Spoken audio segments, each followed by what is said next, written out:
তো এখন আকিলপুর সমুদ্র সৈকতের সামনে চলে আসছি।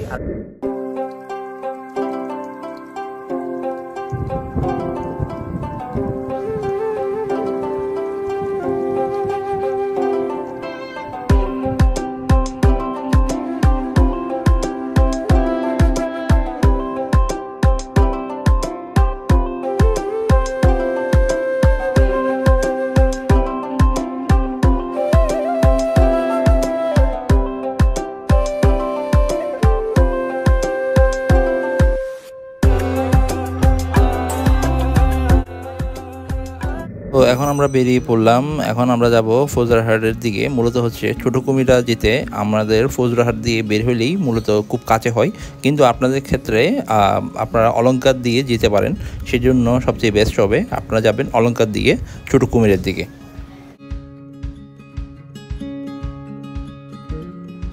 তো এখানে কিছু কথা বলে রাখি, যারা হচ্ছে বাইক নেই কিন্তু এই প্লেসে যেতে যাচ্ছেন তারা কীভাবে যাবেন সেটা হচ্ছে কিছু লোকাল বাস সীতাকুণ্ডর দিকে যায়, সেটা হচ্ছে 8 নম্বর বাস। মূলত এই বাসে করে আপনারা চলে যেতে পারবেন ছোটো কুমিরার দিকে। আর এখানে ভাড়া পড়বে আপনাদের 30 থেকে 40 টাকা। আর এই ছোটো কুমিরাতে নামার পরে আপনারা সামান্য একটু হাঁটলেই সামনে দেখতে পাবেন মাদ্রাসার মাঠ।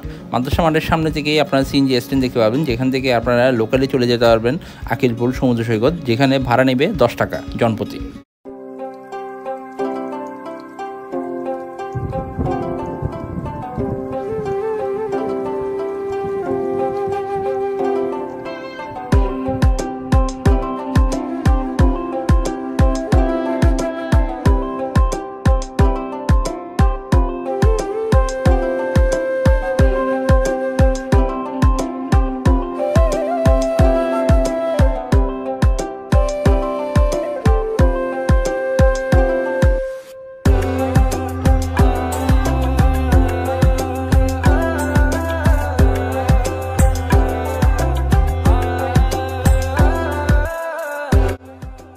আমরা প্রায় পৌঁছে গেছি ছোটো কুমিরার দিকে, আর সামান্য একটু পথ পাড়ি দিলেই আমরা চলে যাব ছোটো কুমিরা।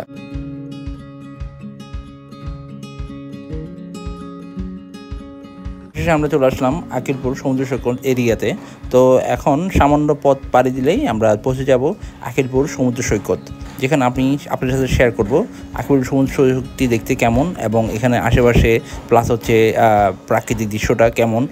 আকিলপুর সমুদ্র সৈকতের দিকে যাওয়ার সময় আমার থেকে খুব ভালো লাগতেছিল। মূলত হচ্ছে যে এখানে রাস্তার দুই পাশে অনেকগুলো ঘরবাড়ি দেখতে পেলাম, যেগুলো হচ্ছে গ্রাম্য পরিবেশের একটা সৌন্দর্য, একটা উদাহরণ এখনও বয়ে চলছে এখানে, যা দেখতে আমার অনেক ভালো লাগতেছিল।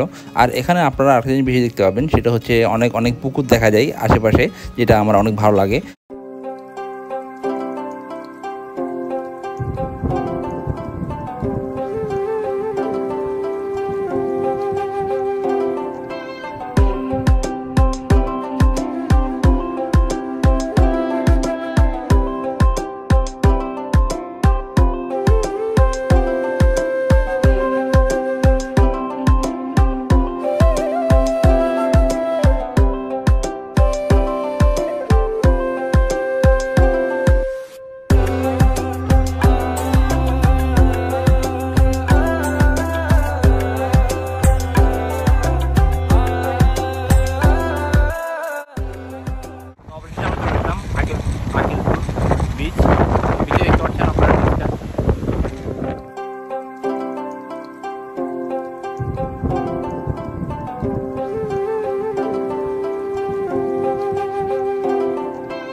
বর্তমানে আপনারা যে আকিলপুর সমুদ্র সৈকতটি দেখছেন, অতীতে কিন্তু এমন ছিল না।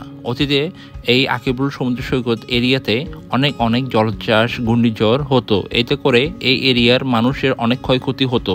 এই সমস্যা সমাধানের জন্য এখানে বাঁধ সৃষ্টি করা হয় এবং বাঁধের পাশে রাখা হয় অনেক বড় ব্লক। এরপর থেকে আকিলপুর সমুদ্র সৈকতটি এখন পর্যন্ত অনেক সুন্দরভাবে সাজ্জিতভাবে রয়েছে।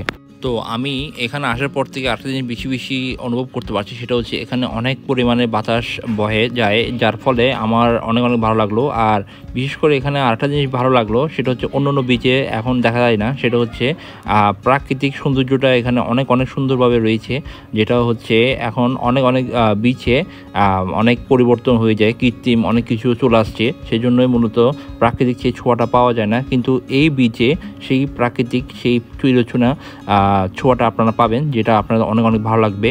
আর এখানে আরেকটা জিনিস বেশি ভালো লাগবে, সেটা হচ্ছে যে এখানে অনেক অনেক পরিমাণ বাতাস।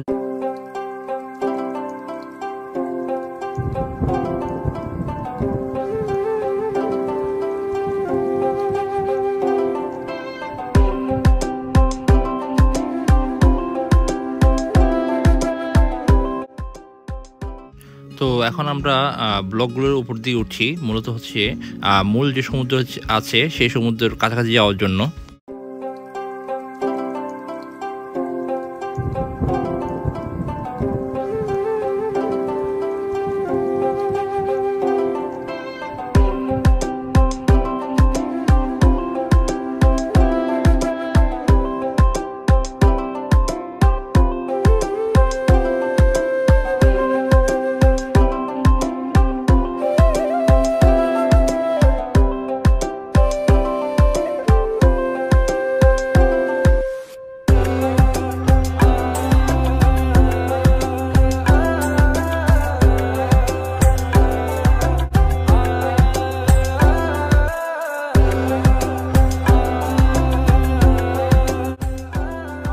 সাউন্ডের জন্য কোনো কথাই শোনা যাচ্ছে না, কান থেকে দেখতে পারেন অনেক সাউন্ড। আর এই বিচটার সবচেয়ে বেস্ট হচ্ছে যে একদম খুব কাছে, দেখেন বেরিবার থেকে নেমে একদম কাছেই আপনি বিচ পেয়ে যাবেন। আর বিচের পানিটা খুব কাছাকাছি আসে, আর যেটা হচ্ছে আপনারা বলি এখানে সমুদ্র সৈকত বলেন, প্লাস হচ্ছে বাঁশবাড়ির সমুদ্র সৈকত বলেন, এগুলোতে তেমন দেখবেন না, ওটার জন্য আপনাদেরকে অনেক দূরে যেতে হয় পানির কাছাকাছি আসার জন্য। কিন্তু এই বিচটা একটা মজা হচ্ছে যে এই বিচের পানিগুলা খুব কাছাকাছি চলে আসে, দেখেন অলরেডি আমাদের খুব কাছাকাছি চলে আসছে।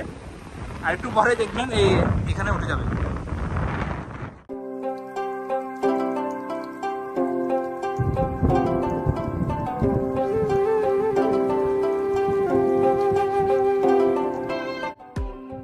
আরেকটা জিনিস খুব ভালো লাগে, সেটা হচ্ছে যে এই বীজটা পুরাই নিরিবিলি। যারা হচ্ছে নিরিবিলি খুব পছন্দ করেন তাদের এই বীজটা অনেক অনেক ভালো লাগবে, আমার অনেক ভালো লাগতেছে। আর এখানে আরেকটা জিনিস বেশি ভালো লাগে, সেটা হচ্ছে এখানে অনেক অনেক বাতাস। আমি এত বীজ ঘুরছি চট্টগ্রামের মধ্যে, প্রায় 90% বীজ আমার ঘোরা হয়ে গেছে গা, কিন্তু এই ধরনের বাতাস আমি কোনো বিচে দেখি নাই, কিন্তু এই বিচে অনেক অনেক বাতাস।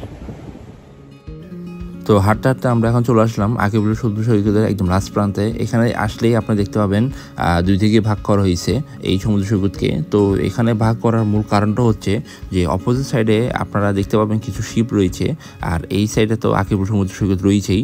তো এই শিপগুলা এখানে মূলত কাটা হয়, একসময় পুরা আকিলপুর এরিয়া জুড়েই হচ্ছে এই শিপ কাটাকাটি হতো, যেহেতু এখানে অনেক অনেক পর্যটন ঘুরতে আসে, যাতে পর্যটনও তাদের মজা বা এনজয় করতে পারে এবং তারাও তাদের ব্যবসা বা কাজটা চালিয়ে নিয়ে যেতে পারে, সেই জন্য মূলত এইভাবে ভাগ করে দেওয়া হয়েছে। এবং এখনও এখানে অনেক অনেক শিপ কাটা হচ্ছে। তো দূরে একটা শিপ হয়তো বা আপনারা দেখতে পাচ্ছেন, এই শিপটাতে মূলত কিছুদিনের মধ্যে কেটে ফেলা হবে এবং এর ইম্পর্টেন্ট সবগুলো পার্টস বিভিন্ন জায়গায় সেল করে দেওয়া হবে।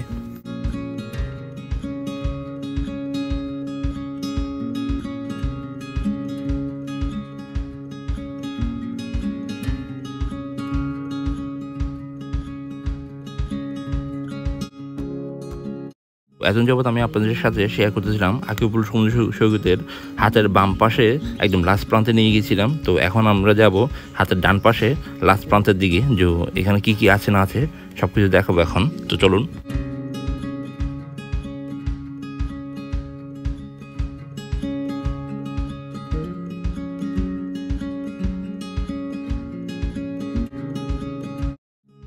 আকিবুল সমুদ্র সৈকতের হাতের ডান পাশ ধরে হাঁটতে হাঁটতে আমরা এখানে একটা রেস্টুরেন্ট খুঁজে পাই, যেটা ছোটো পরিসরে হলেও এখানে খুব সুন্দর লাগতেছিল।